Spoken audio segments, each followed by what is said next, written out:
यदन्तो कृतं ब्राह्मणं प्रियानवदितु सर्वः।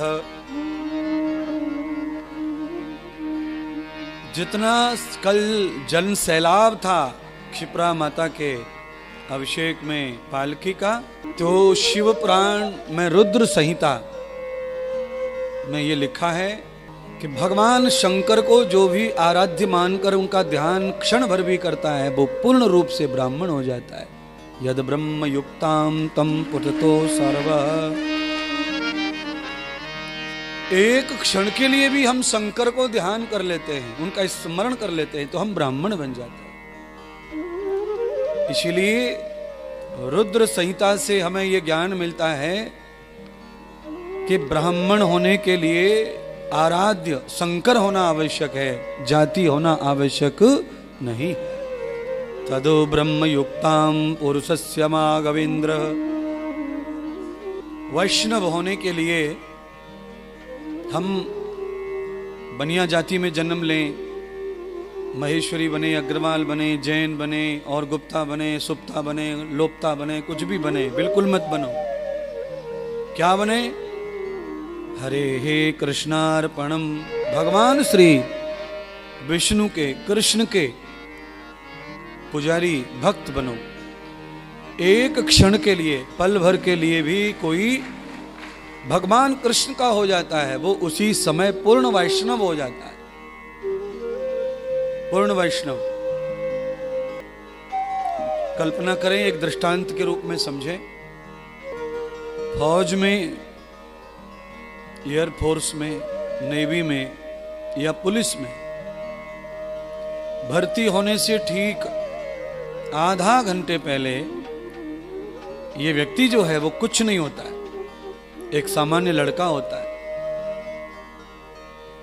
और जैसे ही वो भर्ती होके, सिलेक्शन होके उसको मोहर लग जाती है कि तुम भर्ती हो गए,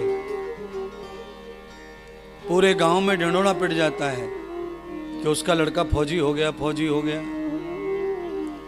जिस प्रकार से सिलेक्शन होते ही वो फौजी बिना हुए हो जाता है, ऐसे ही हम तत्काल भगवान शंकर के या विष्णु के, कृष्ण के हो जाते हैं तो हम तत्काल ब्राह्मण हो जाते हैं, वैष्णव हो जाते हैं, भगत हो जाते हैं। और अब हम कितने भगत हैं, कितने वैष्णव हैं, वो तो ट्रेनिंग चलती रहेगी और वो गुण भी हम में पैदा होता रहेगा।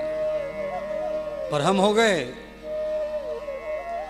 इस समय गोविंदाश्रम, झल्लारिया मठ, रामकुंड, क्षिप्रा नदी के तट, महाकाल की नगरी उज्जैन में आप शिव महापुराण की कथा श्रवण करने बैठे हैं।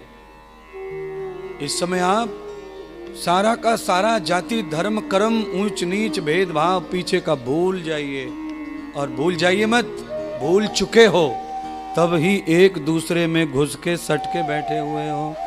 यदोन ब्रह्मा गतेर सर्वम। है कितनी बदकिस्मती हमारी है।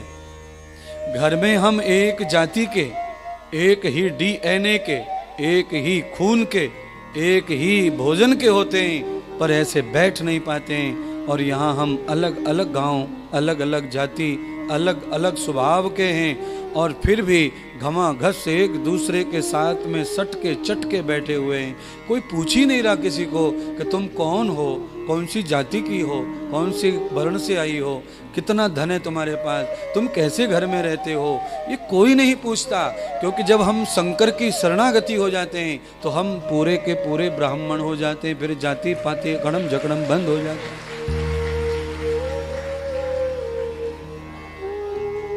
बस सारे महात्मा कथाकारों से अलग यही सुनाता हूं।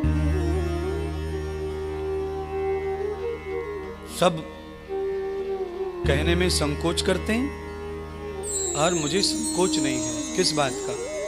क्योंकि अपन सुना रहे हैं शिव कथा, और उसमें जो महत्वपूर्ण बात है उनको ही हम छुपा लें तो हमें क्या मिलेगा सीखने को? रही बात कथा की, तो आप जानते हैं उज्जैन में 300 रुपए की पुस्तक मिलती है शिव महापुराण की, हिंदी में। घर ले जाइए और रोज 2-4 पन्ने पढ़ेंगे तो पूरी कथा आपको समझ में आएगी कि क्या है इसमें।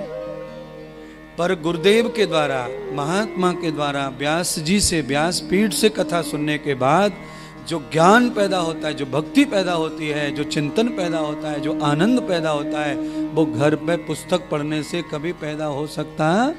वो पैदा नहीं हो सकता है, वो नहीं पैदा होगा।